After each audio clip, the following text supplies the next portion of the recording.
အားလုံးပဲမင်္ဂလာပါဗျဒီနေ့လည်းထပ်ပေါက်မယ်ပေါ့နော်ဒါပတ်သီးသမားတွေအတွက်ကျွန်တော်တီးတဲ့ဒီကက်တွေတင်ပေးနေရဖြစ်ပါတယ်ဒီကက်တွေအရန်မှန်တဲ့အလုပ်လည်းဖြစ်တယ်ဒါကြောင့်မလို့ဗီဒီယိုလေးကိုအဆုံးထိကြည့်ပေးပါဒီနေ့လည်းထပ်ပေါက်မယ်ကျွန်တော်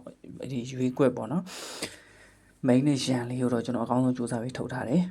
တနည်းတော့ site တွေကတော့ကျွန်တော်ဗီဒီယိုရှင်းမှာမလို့ပြမနေတော့ဘူးပေါ့နော်ဒါတွေကဒီရွေး awkward တွေဆိုတာကျွန်တော်တော့ site ကလာတာတွေ cleaner site ကလာတဲ့လို့အကောင်းဆုံးရှင်းပြီးထုတ်ပေးတာဖြစ်ပါတယ်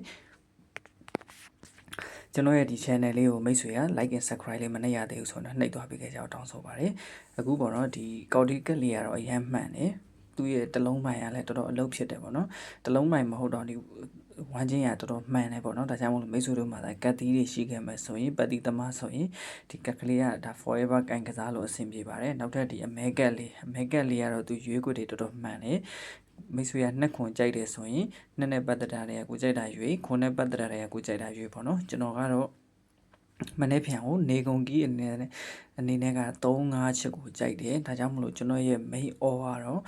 ဒီခွန်3တစ်ခွက်ထဲကိုကျွန်တော်ကစားမယ်ပေါ့နော်ရန်ကတော့2320ခွန်20ဒါကတော့ရန်ပေါ့နော်မိတ်ဆွေတို့ကြိုက်လဲရန်လို့ရတယ်ကျွန်တော်ကတော့ခွန်3လို့ထုတ်ထားတယ်ပြန်ပြောပေးပါမယ်တနေကုန်ကြီးကတော့ကျွန်တော်တို့3-5ချက်အမာကြီးပေါ့နော်ဒါမနေ့မှဝင်ညနေဒီမနေ့စာတွေတချင်းစီစာတွေကတော့ကျွန်တော်အခုလောလောဆယ်ကိုတင်မပေးနိုင်သေးဘူးပေါ့နော်နေကုန်လေးနဲ့ကျွန်တော်ပြန်တင်မယ် SK2D channel ကိုပြန် run မှာဖြစ်ပါတယ်အားလုံးကူကြည့်နေကျွန်တော်ရဲ့မိတ်ဆွေများလေးကိုချမ်းသာရဲ့စိတ်ကြမ်းမှခြင်းနဲ့ပြည့်စုံကြပြီးတော့တူတူတွေအများကြီးပေါက်ကြပါစေဗျ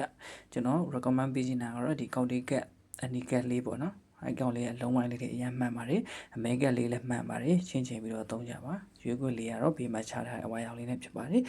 okay ဗီဒီယိုလေးကိုဒီမှာရန်နာခွင့်ပြုပါဗျအားလုံး see you bye bye